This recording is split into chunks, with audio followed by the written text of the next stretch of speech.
delay. This thing its sole purpose is to allow enough time from shut off to start up for that refrigerant, for the refrigerant pressures to equalize. That the analog units with the thermostat, that's a 5-minute time delay. If this loop cuts out and shuts the unit off, regardless of what device it is, if this one shuts off, that one, that one, or that one, this begins a counter. It shuts itself off when any of these shut off. So if you turn your thermostat knob down and all the way back up, when this went off, and began counting 5 minutes. So you could turn this up and down for 4 minutes and 59 seconds, but until this re-engages, it's not going to listen to any of the other ones. Now, is that exactly where it's at between these two? Yeah, this is wired in the exact way it is in the unit. Okay. I did that instead of having you look at that because it's spaghetti in the unit. It doesn't matter where it is in the loop. All it does is looks at the 24 volts. If that 24 volts goes away because any of these switches shut off, then it shuts itself off. Like the continuity between this lead and this lead goes off while a little timer down. And this is a completely epoxy filled.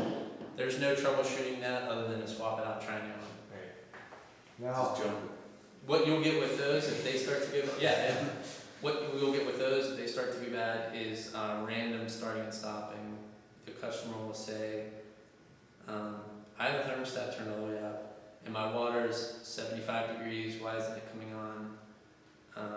And then they'll call you back later before you even have a chance to get to, oh wait, it came on. And then you'll get a call 4 days later and they'll say, it keeps shutting off again. That one's the hardest thing to diagnose because it has a mind of its own. It has control of starting and stopping the unit as long as all this other safeties work. And typically people have the water pump on and they're asking for heat by having this turned up. That thing is just, the timer inside is gone bad and it's turning on, and whenever it wants to. It might do it. But this being an issue is less likely than those two being more of the issue. Yes. I replaced some of those over the year. I'd like one, I think. Yeah, they're all fairly stable devices. I don't typically have any more trouble with any of them than the other. I probably have changed more of these than those, but this does have, this capillary line is out in the middle of nowhere. Right. If it gets damaged or kinked, or if these wires can get chewed by rodents. Are they all 5-minute delays? Yeah, the reason I mentioned that is because the digital units get rid of this and this.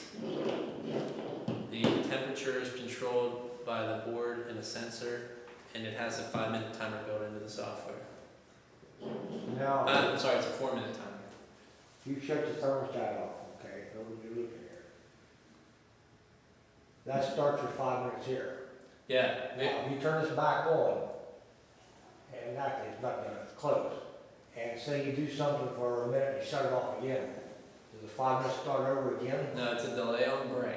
The 5 Okay. minutes starts And at the the initial time of break. shut off, Right. let it start. If you walked over to your pump, if everything's running, pump and heater running, you go over to your water pump, shut it off, clean your basket out, and then while you're, you off to the woods, dumping the leaves out, you talk to someone, half an hour or whatever, you decide to eat lunch, you come back, put the basket back in, turn the pump on, the heater's gonna kick right on, Right. because that 5 minutes timed out a long time ago. Right, but I'm just saying, if you shut this off, and then in another minute, You said if you keep turning it on and off, on and off, on and off. No, when it hits 5 minutes, whatever you're doing when it hits 5 minutes, that next click will click it on and then it'll go back. If you Turn it back off again, then it's going to Starts back to 5 minutes again, okay. So what's the point of the 5 minutes? I know you just said it, but I didn't really hear you, so what's the point of The the point of the 5 minutes is when the refrigerant cycle is running and you have a high pressure side and a low pressure side, if you shut it off and kick it back on too fast, you're still high and low and the compressor is going to have stress. So my question is, say I jump that thing out,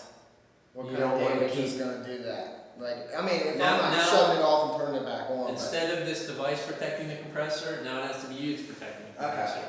So it's If not you gonna jump hurt it anything out, as long as I'm not going up and down, Yeah, if this is what was bad and you jump it out, Mm-hmm. I always have, first thing I do is turn the thermostat knob down when I get there, so it doesn't click on until I want the door off, and I wanna have a look at things before I try to turn it on. Cause I might only get one run to check things, so first thing I'll do is turn the knob down. Then I'll have a look at things, and if the first thing I wanna do is jump this out, I'll jump, it depends on the symptoms, but if this is what I suspect, I'll jump this out with gator clips, and then I'll turn the knob up. If the heater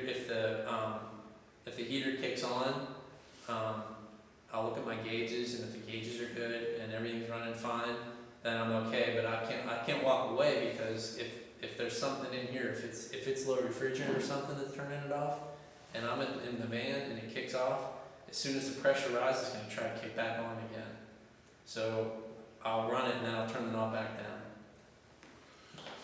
You gotta be careful when you jump stuff out to try it, because now the human's the safety.